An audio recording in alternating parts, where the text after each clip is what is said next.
जय हिंद मित्रांनो, आपल्या Shivarth T classes या यूट्यूब चॅनलला मी सर्वांचं स्वागत करतो. आपण या व्हिडिओमध्ये महत्त्वाचं म्हणजेच की आपले जे काही TET परीक्षा आहे या अनुषंगाने भूगोल या विषयातील काही विविध परीक्षेमध्ये रिपीट झालेले प्रश्न आपण या व्हिडिओमध्ये पाहणार आहोत. आपल्याला TETमध्ये सुद्धा यातील बरेचसे प्रश्न विचारले गेलेले आहेत. तर बघा, पेपर क्रमांक 1 TET आणि पेपर क्रमांक 2 TET या दोन्ही पेपरसाठी हे प्रश्न महत्त्वाचे असतील. तर पहिला पॉईंट आहे या ठिकाणी, भारताची प्रमाणवेळ जगाच्या प्रमाणवेळेपेक्षा किती तासाने पुढे आहे? तर प्रश्न लक्षात घ्या, महत्त्वाचा आहे. तर 5.5 तासांनी पुढे आहे. भारताची प्रमाणवेळ दर्शवणारे पूर्व रेखावृत्त कोणते? तर 82.5 पूर्व रेखावृत्त.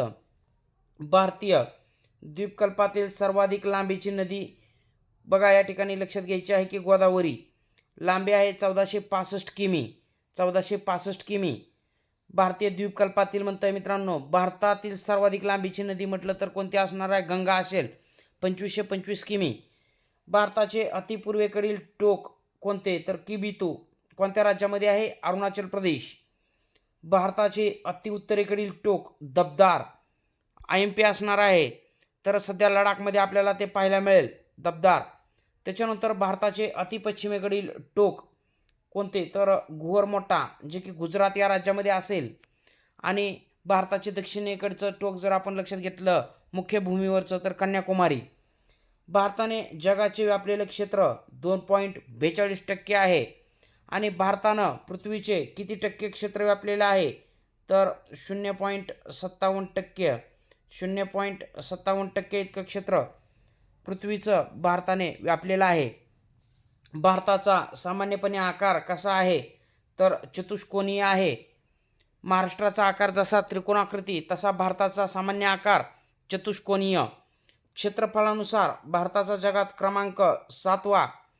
क्षेत्रफळानुसार भारतातील सर्वात मोठे राज्य उत्तर प्रदेश. IMP क्वेश्चन आहेत मित्रांनो, विविध परीक्षेमध्ये रिपीट झालेले प्रश्न आहेत आणि आपल्या TETमध्ये सुद्धा यामधले बरेचसे प्रश्न विचारलेले आहेत. पुढचा पॉईंट आहे की क्षेत्रफळानुसार भारतातील सर्वात लहान राज्य, तर लक्षात घ्यायचं आहे गोवा. बरेच विद्यार्थी सिक्कीम म्हणतात, परंतु गोवा महत्त्वाचं उत्तर. भारताचा समावेश कोणत्या गोलार्धात होतो? उत्तर पूर्व गोलार्धामध्ये. भारताचे सर्वात दक्षिणेकडील टोक कोणते? तर इंदिरा पॉईंट. भारताचे सर्वात दक्षिणेकडील टोक इंदिरा पॉईंटचे जुने नाव पिग्मेलियन पॉईंट. तर लक्षात घ्या, या ठिकाणी 19 फेब्रुवारी 1984 मध्ये इंदिरा गांधी या ठिकाणी गेल्या असता, म्हणजेच की पिग्मेलियन पॉईंट या ठिकाणी गेल्या असता, या ठिकाणाला ग्रेट निकोबारवरती असणारे ठिकाण आहे. बघा, इंदिरा गांधी यांचं नाव म्हणजे इंदिरा पॉईंट या नावानं हे ठिकाण ओळखलं जातं. आज 1984 मध्ये हे नामकरण झालेलं आहे. पुढचा प्रश्न आहे की बघा, महत्त्वाचा आपल्याला विचारला जाऊ शकतो, भारतीय मुख्य भूमीवरील दक्षिणेचे टोक कोणते? कन्याकुमारी. कन्याकुमारीचे जुने नाव केप केमोरिन. हिमालय कोणत्या प्रकारचा पर्वत आहे? तर वली पर्वत आहे हिमालय. हिमालय पर्वताची एकूण लांबी 2400 किमी. प्रश्न IMP आहेत मित्रांनो, हे विचारलेले प्रश्न आहेत आणि इथून पुढे सुद्धा बघा आपल्याला विचारणार, ते नक्कीच रिपीट झालेले प्रश्न आहेत. हिमालय पर्वतातील सर्वात दक्षिणेकडील पर्वतरांग कोणती? तर शिवालिक. किंवा हिमालयातील सर्वात अलीकडे निर्माण झालेली पर्वतरांग कोणती? तर शिवालिक. जगातील सर्वाधिक उंचीचे माउंट एव्हरेस्ट पर्वत शिखर कोणत्या देशात आहे? तर नेपाळ. नेपाळमध्ये माउंट एव्हरेस्टला काय म्हणतात मित्रांनो? तर लक्षात घ्या, सागरमाथा म्हणतात. काय म्हणतात? सागरमाथा या नावानं हे पर्वत शिखर ओळखलं जातं. कुठं? नेपाळमध्ये. त्याच्यानंतर पुढचा पॉईंट आहे, माउंट एव्हरेस्ट पर्वत शिखराची उंची आहे 8848 मीटर. काही ठिकाणी बघा त्या बाबतीत बघा अलीकडचं लेटेस्ट एक डिजिट आपल्याला पाहायला मिळतो, 8850 मीटर. म्हणजे की काही भूगोलतज्ञांचं म्हणणं आहे की भूकंपामुळे त्या ठिकाणी जे काय असणारं बघा माउंट एव्हरेस्टची उंची आहे ती 8850 मीटर इतकी झालेली पाहायला मिळते. पुढचा पॉईंट आहे, भारतातील सर्वाधिक उंचीचे पर्वत शिखर कोणते? तर लक्षात घ्या, K2 असणार आहे. K2 ट्रान्स हिमालयामध्ये असणारं अतिउत्तरेकडची ही रांग असणार आहे ट्रान्स हिमालय. आणि K2ची उंची किती आहे? तर लक्षात घ्या 8611 मीटर, म्हणजेच की 8611 मीटर. भारताची पूर्व पश्चिम लांबी किती? तर 3214 किमी. खूप वेळा आलेला प्रश्न आहे. 3214 किमी पूर्व पश्चिम लांबी आहे. आणि भारताची दक्षिणोत्तर लांबी किती असणार आहे तर 2933 किमी. भारताची सर्वात प्राचीन पर्वत रांग कोणती तर लक्षात घ्या अरवली पर्वत. पुढचा पॉईंट आहे की अरवली पर्वत रांगेतील सर्वाधिक उंचीचे पर्वत शिखर कोणतं तर गुरु शिखर असणार आहे. मित्रांनो उंची आहे 1722 मीटर गुरु शिखर. आणि गुरु शिखर हे कोणत्या राज्यामध्ये येतं तर राजस्थान या राज्यामध्ये हे पर्वत शिखर येतं. पुढचा पॉईंट आहे सातपुडा पर्वत रांगेतील सर्वाधिक उंचीचे पर्वत शिखर कोणते तर धूपगड. धूपगड हे सातपुडा पर्वत रांगेतलं जे काय सर्वाधिक उंचीचं पर्वत शिखर आहे त्याची उंची आहे 1350 मीटर. पश्चिम घाटातील सर्वाधिक उंचीचे पर्वत शिखर अण्णाईमुडी उंची आहे 2695 मीटर. तर अण्णाईमुडी हे केरळ या राज्यामध्ये असणारं पर्वत शिखर असणार आहे. पश्चिम घाटातील सर्वाधिक उंचीचं पर्वत शिखर.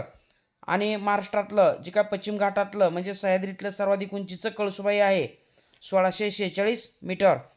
दक्षिण भारताचे एव्हरेस्ट बघा कोणत्या पर्वत शिखराला म्हणायचं तर अण्णाईमुडी या पर्वत शिखराला काय म्हणायचं तर दक्षिण भारताचं एव्हरेस्ट. त्याच्यानंतर निलगिरी पर्वतातील सर्वाधिक उंचीचं पर्वत शिखर कोणतं आहे तर दोडा बेट्टा आहे 2637 मीटर उंची दोडा बेट्टाची. आणि दोडा बेट्टा हे कोणत्या राज्यामध्ये असणार आहे तर तामिळनाडू या राज्यामध्ये असणार आहे. अण्णाईमुडी हे केरळ राज्यामध्ये पश्चिम घाटातलं सर्वाधिक उंचीचं शिखर होतं ते. भारतातील सर्वाधिक पावसाचे ठिकाण कोणतं तर मावशीनराम. आता मावशीनराम या ठिकाणचा जर आपण विचार केला तर बघा जवळपास त्या ठिकाणी जे काय पर्जन्य होतं ते 11,872 सेंटीमीटर इतकं पर्जन्य. तर भारतातील सर्वाधिक पावसाचं ठिकाण मावशीनराम कोणत्या राज्यात आहे तर मेघालय राज्यामध्ये आहे. मित्रांनो प्रश्न या संदर्भात आलेला आहे.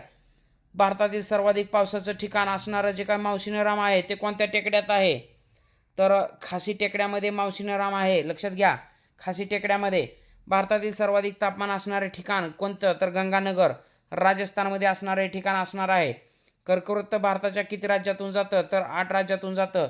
IMP प्रश्न आहे मित्रांनो. त्याच्यानंतर महत्त्वाचा पॉईंट आहे की दक्षिण भारतातील सर्वाधिक पावसाचे ठिकाण आगुंबे कोणतं असणार आहे तर आगुंबे असणार आहे. म्हणजे दक्षिण भारतातलं बघा सर्वाधिक पाऊस कोणत्या ठिकाणी होतो तर आगुंबे या ठिकाणी होतो. कोणत्या राज्यातला आहे ते कर्नाटक. आगुंबेला लक्षात घ्या सर्प राजधानी सुद्धा म्हणतात सापाची राजधानी.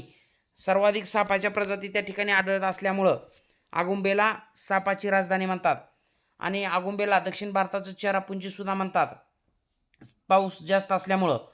भारताला सर्वाधिक पाऊस कोणत्या वाऱ्यापासून मिळतो नैऋत्य मोसमी वाऱ्यापासून. सर्वाधिक पाऊस म्हणजेच की 85% इतकं पर्जन्य आपल्या भारताला मिळतं. तर लक्षात घ्या नैऋत्य मोसमी वारे आहे महत्त्वाचं आहे. भारतातील सर्वाधिक लांबीची नदी कोणती तर गंगा नदी. लांबी आहे 2525 किमी इतकी लांबी असेल मित्रांनो या नदीची किंवा आहे. लक्षात घ्या तर हे महत्त्वाचे आपले बघा TETच्या अनुषंगाने TET पेपर क्रमांक 1 TET पेपर क्रमांक 2 या दोन्ही पेपरसाठी आपल्याला हे भूगोलातील प्रश्न महत्त्वाचे असतील. तर आपण माझ्या चॅनलला नवीन असाल तर चॅनलला सबस्क्राईब करा आणि हा व्हिडिओ मित्रांनो आपल्या मित्रापर्यंत जास्तीत जास्त शेअर करून व्हिडिओला लाईक करा. भेटूया पुढच्या व्हिडिओमध्ये. तोपर्यंत धन्यवाद. जय हिंद. वंदे मातरम.